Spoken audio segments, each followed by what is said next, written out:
j'ai récupéré mes premiers tests d'impression. Mais, et c'est un gros mais, les couleurs.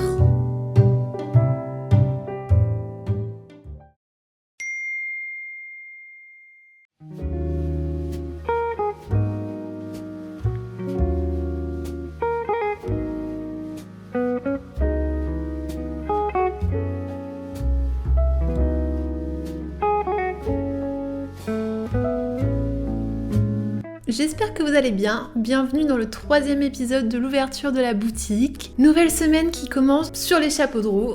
Je viens de valider les BAT pour que mes tests partent en impression. Je suis hyper excitée de les voir enfin en vrai. Je sais pas trop combien ça va prendre de temps, peut-être 48 heures avant que je puisse aller les chercher. Mais voilà, ça c'est trop bien, c'est un grand pas, donc j'ai trop hâte de vous les montrer. Cette semaine, on va aussi se poser sur un point hyper important qui est la création de mon auto-entreprise. Je ne l'ai pas encore créée parce qu'en fait, je vais faire une demande d'aide qui est l'ACRE, qui permet en fait d'avoir une exonération des cotisations sociales la première année.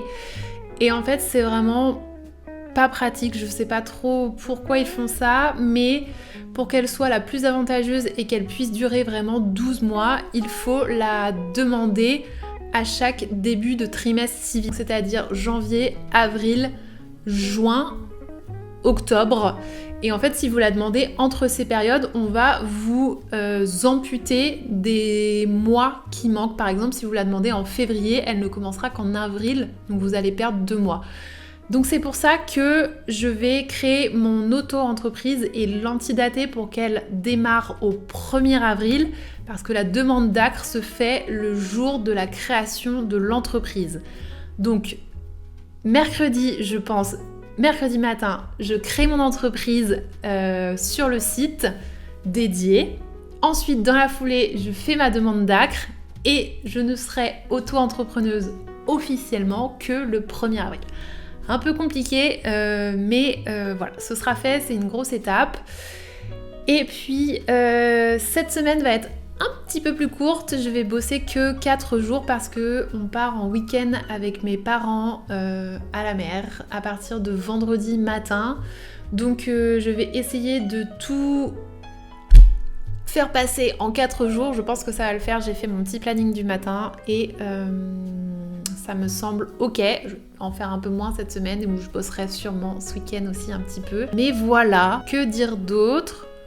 Bah pour l'instant rien, je vous propose de regarder la vidéo et puis on se retrouve un peu plus tard.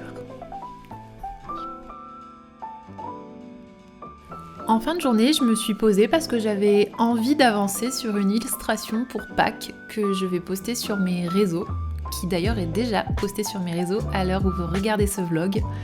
Du coup, j'ai fait un peu de recherche sur Pinterest pour voir un petit peu l'univers de Pâques, même si j'avais déjà quelques idées. Mais voilà, regarder un peu les couleurs, les formes, les objets un petit peu indispensables. Ensuite, je me suis mis à dessiner. Je commence toujours par un croquis très vite fait et assez simpliste, vraiment très simpliste sur lequel on ne peut pas faire grand chose. Mais ça me permet de placer mes éléments dans l'espace et de voir un petit peu s'il manque des choses, si c'est trop fouillis. Voilà, c'est un peu comme si je plaçais des grosses formes et je voyais le rendu en me reculant après et en prenant un regard un peu plus éloigné. À partir de ce sketch très simple, je reprends les traits pour faire un sketch plus poussé qui sera vraiment la base de mon illustration. Donc voilà, je suis partie sur quelque chose d'assez simple, toujours une petite meuf comme j'aime les faire, qui ramasse des jolies tulipes et des petits œufs de Pâques, entourée de petits lapins très mignons. Alors il faut savoir que c'était la première fois que je dessinais un lapin, et du coup je me suis servi d'une petite référence pour ne pas me tromper, parce que bah voilà, des fois on a besoin de références et c'est totalement ok. Moi je travaille souvent avec des références et avec l'outil référence de Procreate qui est hyper pratique. Vous pouvez ajouter l'image sur votre dessin et du coup toujours l'avoir sous l'œil pour dessiner votre version.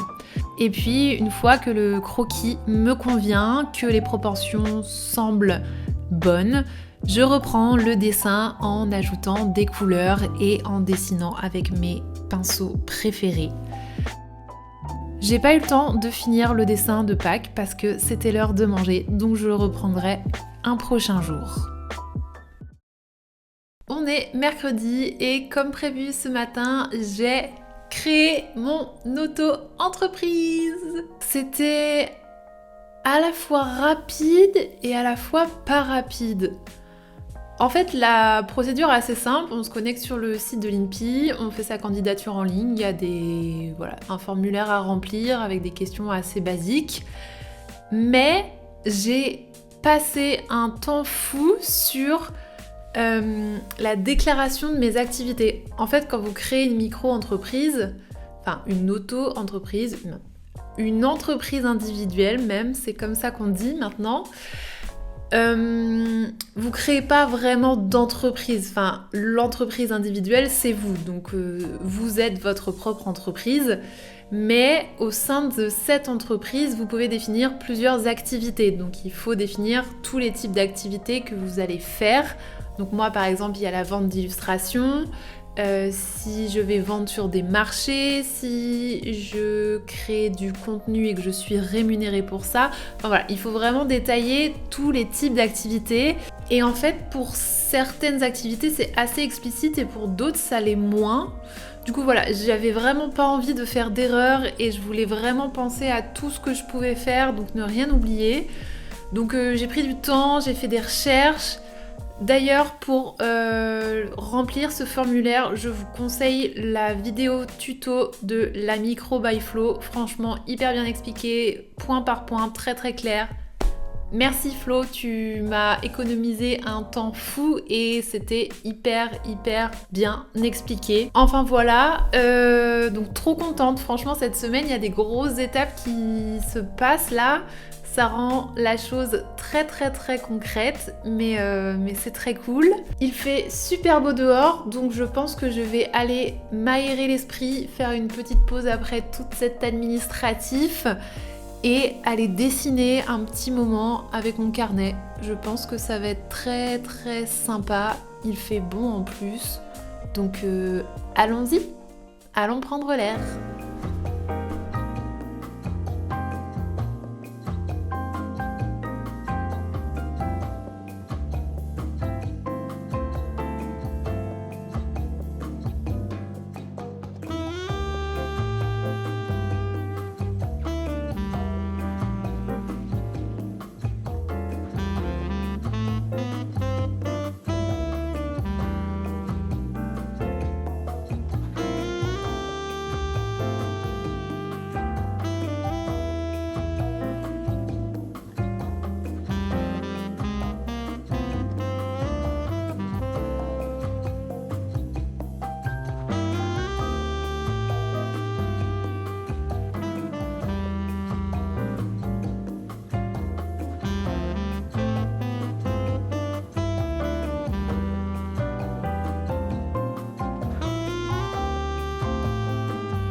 On est lundi, on se retrouve dans le studio après un petit week-end à la mer en famille qui m'a fait trop du bien.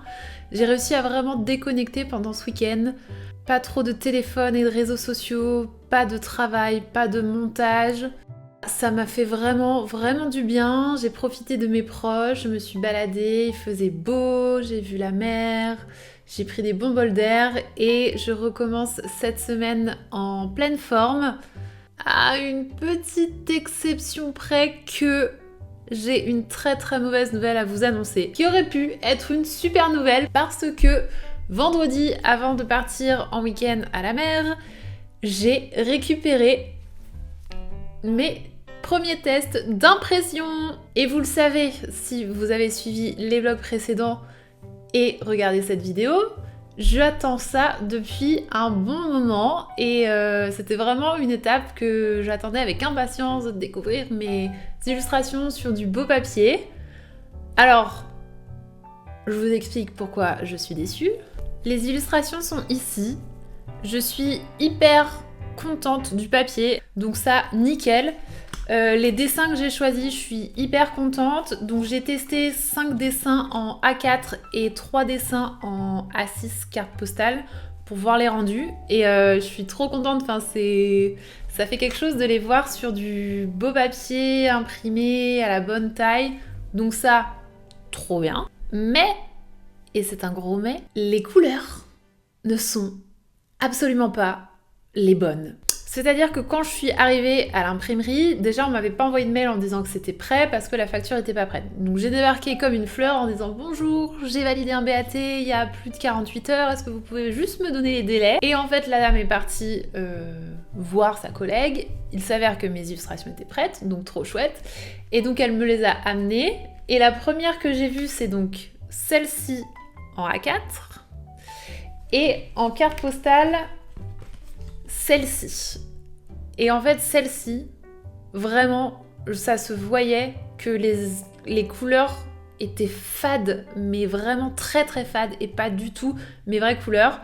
Celle-ci, ça se voyait aussi, mais un peu moins. Et ça se voyait en fait surtout sur le roux, sur la couleur rousse des cheveux de ma petite meuf. Et en fait, en les regardant toutes, ma déception n'a fait que grandir. Je me suis rendu compte que même les bleus n'étaient pas les bons bleus. Enfin, vraiment, il n'y avait rien qui correspondait. C'était même pas une histoire d'être un peu fade ou pas. C'était vraiment pas les bonnes couleurs.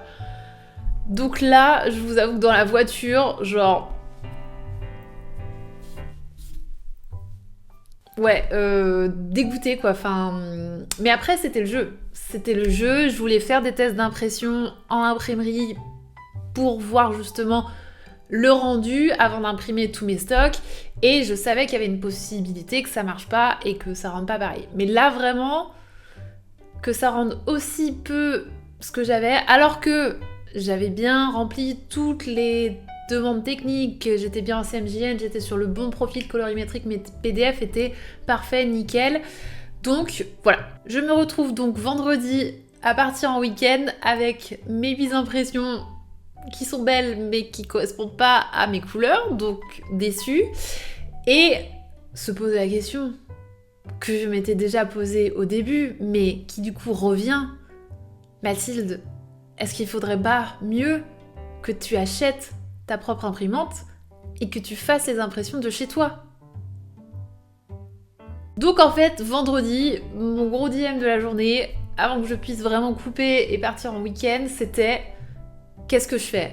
Est-ce que je vais chez l'autre imprimeur avec qui j'ai déjà eu des échanges, avec qui j'ai déjà eu des débuts, mais qui est très très loin à me répondre, que je dois tout le temps relancer, et qui peut-être ne va pas fonctionner non plus. Il va falloir refaire plein de tests avant de trouver la bonne couleur. Ça me coûte de l'argent de faire des tests, ce n'est pas gratuit. Est-ce que je réengage une certaine somme pour refaire des tests, et encore des tests peut-être, et encore jusqu'à arriver aux bonnes couleurs? Ou bien je prends directement cette somme d'argent que je mets dans une imprimante à moi, plus le papier, plus l'encre bien entendu, mais où je pourrais faire mes propres tests, où je pourrais ajuster mes couleurs, et aussi où je pourrais gérer mes stocks.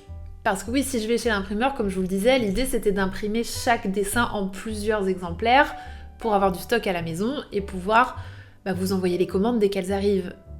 Mais le truc c'est que s'il y a une illustration qui marche pas, je me retrouve avec un stock à la maison qui va pas s'écouler. Et au contraire, s'il y a une illustration qui marche vraiment beaucoup, et qui vient en rupture de stock par rapport à ce que j'avais imprimé, il faut que je retourne chez l'imprimeur, que je refasse un devis qui va me coûter plus cher parce que je vais imprimer moins d'exemplaires. Enfin bon, vous voyez ça là, c'était dans ma tête vendredi, en boucle et en boucle et en boucle et en boucle. Et bref, je vous ai posé des questions sur Insta, je vous ai posé des questions sur Threads et vous avez été hyper nombreux à me répondre de manière hyper bienveillante avec tous vos conseils et merci beaucoup pour ça parce que j'ai échangé avec plein de personnes qui soit étaient dans le même cas que moi à se poser des questions, soit s'étaient déjà posé la question. Et vraiment, merci parce que c'est hyper cool d'avoir une communauté avec qui on peut échanger. Donc c'est en réflexion de mon côté, mais j'avoue que je suis en train de pencher sur l'option j'achète mon imprimante et mon matériel et je fais tout de chez moi. Réponse probablement dans le prochain vlog. On est lundi, j'ai reçu un colis, je l'ai pas encore ouvert, mais c'est le colis de mes cartes de remerciement et de mon petit stickers avec mon logo pour fermer les colis. Donc on va l'ouvrir ensemble et découvrir ce que ça donne.